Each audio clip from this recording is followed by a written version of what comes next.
All right. Hello, everybody. Go ahead, Joseph. Hello, everybody, and thank you for joining us. Our next speaker is Jack Cable. Jack Cable is an American computer security researcher, software developer, and a student. He is best known for his participation in bug bounty programs, including placing first in the U.S. Department of Defense Hack the Air Force Challenge. And without further ado, I give you Jack Cable. Thank you. Great, thank you for the intro. So we can go ahead and get started then. Welcome to my talk, The Year of the Vulnerability Disclosure Policy. Today, I'll be talking about what made 2020 such a great year for vulnerability disclosure policies, and as a result, a great year for hackers, what this means for the future of security research. Vulnerability disclosure policies are one of my favorite topics to talk about, so I hope this can help you see what's so great about them as well. Great, so to start, what is a vulnerability disclosure policy, also known as a VDP? A vulnerability disclosure policy is essentially a see something, say something for digital systems. It gives authorization to the public to test and report vulnerabilities in organizations' assets. So a VDP has four key parts, which I've listed out here. First, the VDP should clearly define the scope that's allowed for testing. Ideally, this is the organization's entire online presence, but it doesn't have to start out that way. An organization can start with just a few assets and slowly expand out as they get comfortable receiving reports and addressing them. Second, the VDP should authorize testing with what's called a legal safe harbor. This is a piece of legal language that states that the tester is authorized to test the organization's systems under relevant anti-hacking laws. The safe harbor commits that the organization will not bring legal claims against hackers for accidental good faith violations of the policy. This is probably one of the more important components of a VDP, and I'll dive in a little into what exactly you should be looking for in a safe harbor policy so that you can stay in scope and stay within the law as well. And I couldn't mention safe harbors without first mentioning the fantastic work of Amit Elzari at disclose.io. Amit's a lawyer and academic researcher who you should really be following, who popularized the idea of a safe harbor via her hashtag legal bug bounty project. I hope you saw her talk earlier today. And she also partnered with disclose.io, which I think many of you should know from Casey's talk, to introduce standardized language for safe harbors, VDPs, and bug bounties. So giant kudos to the work of Amit, Casey, and many others who made this happen. Third, a VDP should not restrict disclosure after a set time frame. We commonly see this with bug bounties. Some statement of the form do not disclose vulnerability without prior written permission or an NDA on the report themselves. And while this can be okay for a bug bounty, especially if the bug bounty is private, the crucial component of a VDP is that they should not restrict disclosure beyond a set time frame. This is usually, say, a 90-day window. This way, hackers have the ability to disclose the vulnerability once a set time frame has passed or once the vulnerability has been patched. And the reason that this is so important is because when a company has a VDP, they're essentially getting free work from hackers. So it's unreasonable for them to expect that hackers should do this work for free and not be able to talk about it afterwards. This allows VDPs to serve as a transparency role where organizations can better demonstrate their security to the public, and likewise, the public can then judge organizations based on their security posture, hopefully leading to better security for everyone. So lastly, a VDP should be open to the public. If it's a see something, say something policy, it doesn't make sense if only certain people can say something. Vulnerabilities are out there whether an organization likes it or not, and people will be looking for and finding these vulnerabilities. Restricting who can report to a VDP only has the role of restricting the people who already know about vulnerabilities from not being able to report them to the company. So whenever a company starts a VDP, it should be open to anyone in the world because vulnerabilities are out there and people are already aware of them, whether the company likes it or not. So going back to the idea of a safe harbor, which is, like I said, probably the most important component of the VDP, just because as we've seen with a lot of these talks today, security research can often run in with the law. So I'd say that when you're looking at a safe harbor policy, it sometimes looks like a wall of text, and that's because, of course, it's impossible to avoid some of the legalese. But here I've bolded kind of the two main parts that you should be looking for in a safe harbor. First, you should ask yourself, does the safe harbor authorize access to testing covered under the policy? So is it explicitly saying that your work in this program is authorized under relevant anti-hacking laws like the Computer Fraud and Abuse Act and the DMCA? So it should say that. And second, the policy should promise not to pursue legal action in response to activities in accordance with the program's policies. And ideally, it allows good faith accidental violations of the policy. So these two things combined, and I'm drawing here from the disclose.io terms, which you can see below, are what makes a safe harbor. So a program should really have both of these. We'll see that many programs do not, and this is something we can keep working to improve. But you should know that these are the gold standard for when it comes to vulnerability disclosure policy authorizing security research. You should look to make sure that it actually authorizes it under relevant laws, and then it commits not to take legal action for accidental good faith violations of policies. Okay, so next let's look at some common, say, complaints that people have about VDPs. And a common reaction I've seen in the community is that VDPs seem to be essentially just bug bounties without the cash reward. So a lot of hackers seem to look down upon companies for having a VDP when they could be paying bug bounties. Are they just trying to get people to work for them for free?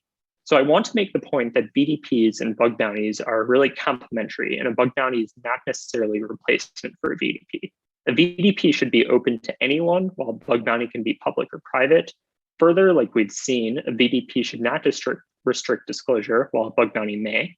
So unless an organization's bug bounty is doing both of these things, and that's completely public and doesn't restrict disclosure past a set time frame, the bug bounty is missing crucial aspects in a VDP. As a result, every organization needs to have a VDP. Every organization needs some channel where a member of the public can report a vulnerability that they've discovered in an authorized manner and is allowed to disclose it after a set time frame. A bug bounty is a bonus on top of that, but not every organization needs to have a bug bounty, especially if they're just starting out their security lifecycle. So the moral of the story really is don't fault a company for having a VDP. They're taking a proactive first step in improving their security with transparency, and this should be celebrated. If a company even has a VDP, they're in the minority of companies overall, and we can hope that this one day is all companies, but we should really celebrate any company that launches a VDP and engages with the security community to do better. So now on to some myths that I've seen on the organization side. And a lot of this I've seen, especially in government, where agencies are perhaps a little slower than normal to adopt the newest and standard trends in the security community. So one common refrain that organizations often have is that by opening the door up to hackers, it'll become impossible to distinguish between good faith and bad faith activity. They worry that essentially by opening up this door, as they see it, bad hackers will be able to get in as well. But by looking at vulnerability disclosure policies, we see that this just isn't true.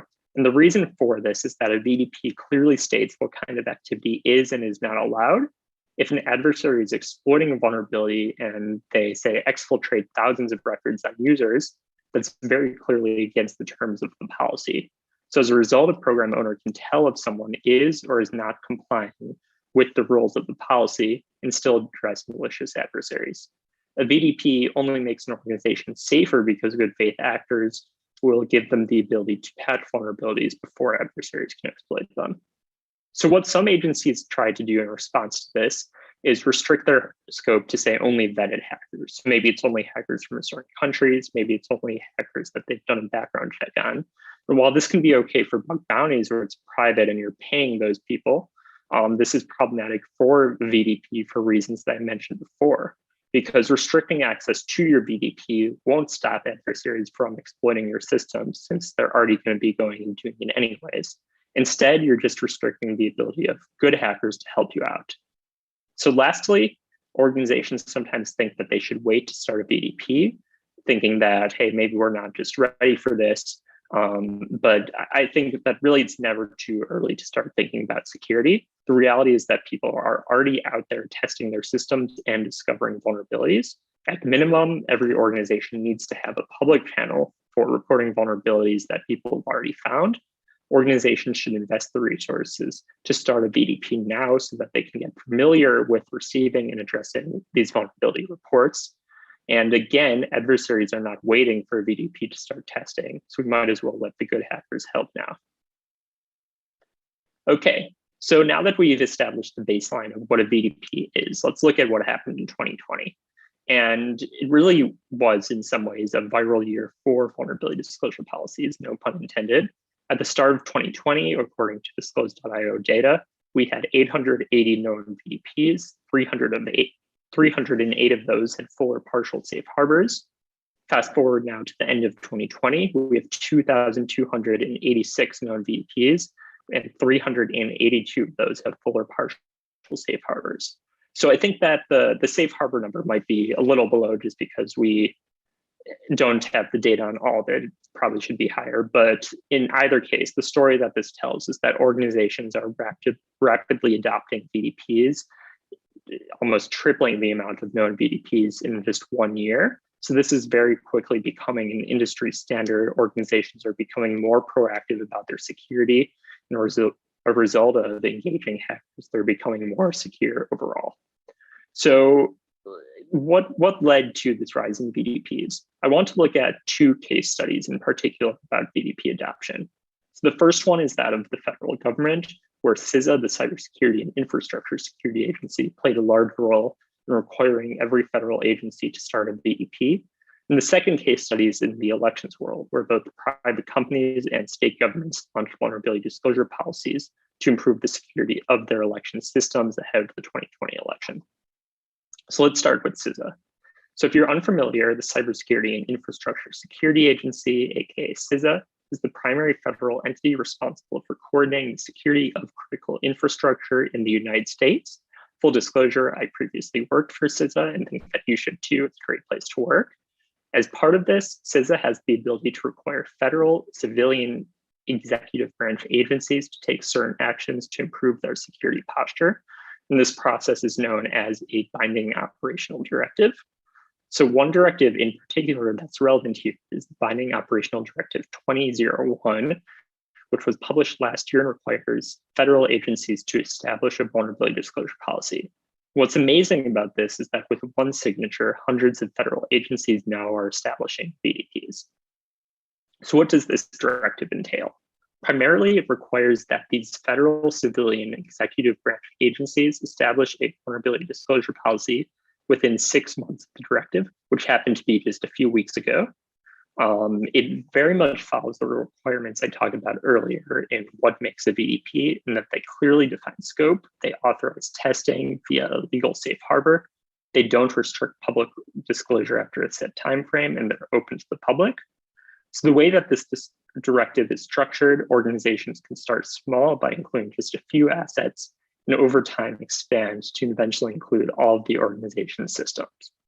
So as a result of this directive, we see that now every, or at least in theory, every federal, civilian, executive branch agency should have a vulnerability disclosure policy. Of course, not all of them have complied just yet, but mostly all of them have. You can visit this link to see a list of all of them. And this is now hundreds of vulnerability disclosure policies out there. Basically every federal agency now, you can go and hack and report a vulnerability to them just because of one directive that CISA published. So this is really a huge, huge advancement, and massive kudos to everyone who made this happen. Shout out to Cameron Dixon at CISA. So go take a look at that list and hack on pretty much every federal government system you can think of, whether it's the IRS, CISA itself, the Department of Justice, Department of Treasury, anyone you can think of is on that list. You can find their VDP, and they authorize testing. So that's a really great advancement. So the second case study I want to go into is with elections. And when you look at elections and the relationship with the security community, it's clear that historically this has been really, really strained. So we've seen this with several lawsuits over the years, and notably at the DEF CON voting village, where voting vendors and hackers have often squared off. So you have headlines like these highlighting how there's tensions flaring at the voting village. You have on one end vendors and states saying that DEF CON just isn't a realistic environment, that the equipment's out of date, and that hackers are just trying to draw attention to these theoretical vulnerabilities that just aren't exploitable in the real world. So it was hard for a lot of people to see a middle ground where hackers and election vendors could start working together, because of course the truth is somewhere in the middle. You can always do a better job in more accurately portraying the risks of these systems, but at the same time, we don't want to bury this. We want to be able to talk about it in the public, acknowledge that there's flaws in these systems, and work with the vendors to get better. So this was just, I think, maybe 2 or 3 years ago. And what's really remarkable is that if you fast forward to now, we really saw amazing improvement in how election vendors and hackers can interact. So 6 major voting vendors, some of them are listed here, together with the ITISAC. And for those of you who like long acronyms, that's the Technology Information Sharing and Analysis Center. So it's essentially a group that brings together different industry organizations. So they got together here and started thinking about how they could better approach the hacker community. And I've served on an advisory council with the ITISAC here to help advise these voting vendors about how to better interface with hackers. And one of the results that came out of this is that 4 vendors have since put out vulnerability disclosure policies, which by and large follow the guidelines that I set out earlier. So they authorize testing under relevant laws, they define their scope, one of the major areas is that they're open to the public. So a lot of the vendors say would ideally want to authorize who's testing these programs, but we saw before that policies really need to be open to the public. So I think that's a big win for the security community. And lastly, they don't restrict how you can disclose a vulnerability past a set time frame. So in addition to these voting vendors, several states entered the fray, with Ohio being the first to launch a vulnerability disclosure policy for their election systems, Iowa following shortly after. So all of these are really large advancements, the first time that hackers are being invited to hack election systems and work with both states and vendors to help make them better. So I think this is really tremendous. In just a few years, we go from having hackers and vendors not talking to each other at all to going to active collaboration where vendors, states are openly inviting hackers to poke around on their systems. So of course, there's still room to go. One of the big difficulties with voting equipment is that it can be difficult to get your hands on if you're a hacker. So I'd love to see a model where vendors go beyond their policies right now, most of which just cover digital assets, and proactively give hackers access to the latest equipment to test in some form like the voting village. Okay, so recognizing time, I want to talk a little bit about when VDPs don't go exactly as well as we would have liked. So I want to talk a little bit about votes, because this is an important case study for how security research can be treated wrongly. And I want to emphasize that this is very much the exception rather than the rule, and that the vast majority of VDPs and bug bounties are productive. But with the case of Votes, who's an online voting vendor, we saw them resorting to tactics of voting vendors from, say, a decade ago, even though they had an active bug bounty which had a safe harbor. What happened is that a University of Michigan student was looking at the bug bounty program, and Votes ended up reporting that student for whatever reason to the state of West Virginia, who in turn reported the student to the FBI. And it's unlikely that anything really came out of this, but still likely caused a tremendous amount of unnecessary emotional and financial costs to the student. Votes' reasoning was that the student was testing a live system instead of the test system that they'd established. But the kicker here is that Votes changed their safe harbor after the fact to make the student's actions look out of scope. And again, I want to emphasize, across thousands of VDPs and bug bounties, Votes is only one of a handful of cases where it's turned this poorly. But this just goes to show that there are some bad actors out there who want to frame security research as a bad thing. So we need to have some caution as a security community to make sure that these actors aren't allowed to prey on security researchers. And when it does happen, we stand up for them. So one of the things that came out of this was that Votes filed a brief to the Supreme Court in the case Van Buren versus the United States, which Harley talked about earlier. If you missed that talk, the case is essentially looking into whether a terms of service violation should be a violation of the Computer Fraud and Abuse Act. So Votes' argument was that it should be, because how else would they be able to report good faith hackers to the law if they didn't have more flexibility? And of course, Votes is standing on the wrong side of history here. We ended up writing with disclose.io a response letter to the votes, which ended up with over 50 signatures, including the Congressman Jim Langevin of Rhode Island, was featured in Bo's talk. And in the letter, we refuted Votes' points, argued that security research was vital to security to the public interest, and that the scope of CFAA must be narrowed to better protect security researchers. And I bring this up to show that Votes is indeed an outlier, but the security community is on the side of hackers here. And you really have to speak up if vendor acts like Vote does, attempting to go after good faith security research.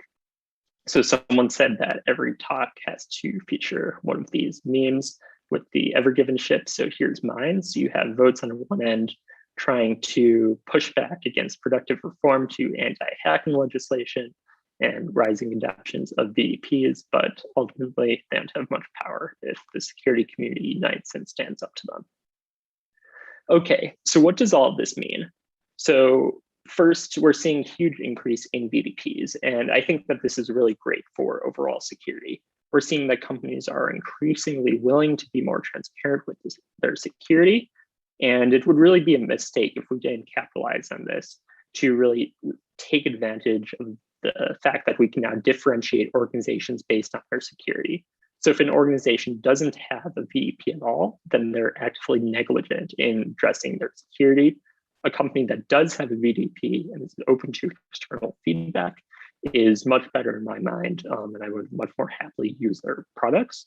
So a core part of these beliefs is that a VDP and the public response, it's not so much what is found, but how a company responds to it. So everyone has vulnerabilities, and the first step to getting rid of them is acknowledging that they're there. So what matters is how the organization responds to it. And we need to start using VDPs as a forcing function here to shine a light on companies' security and how they're responding to security reports so that we can urge them to do better. Lastly, some recommendations. So if you're an organization, go ahead and start a VDP. There's really nothing to lose by getting free insight to improve the security of your organization. And if you're a hacker, don't be afraid to go out and reach out to an organization to help them to start a VDP. I've done this a number of times, for instance, with some of the election vendors, and it's led to really great outcomes. They want to know how to make things work. Disclose.io is a great place to point to for a model of how to do this correctly.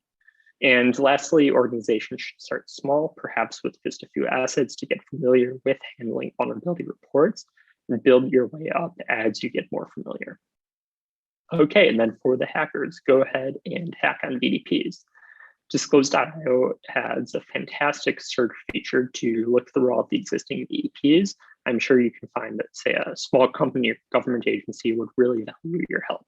So VDPs are just the first step in improving an organization's security posture, and we as a community can help organizations to do better. So with that, I'm happy to take questions here or in Discord if you have them. Thank you. Awesome.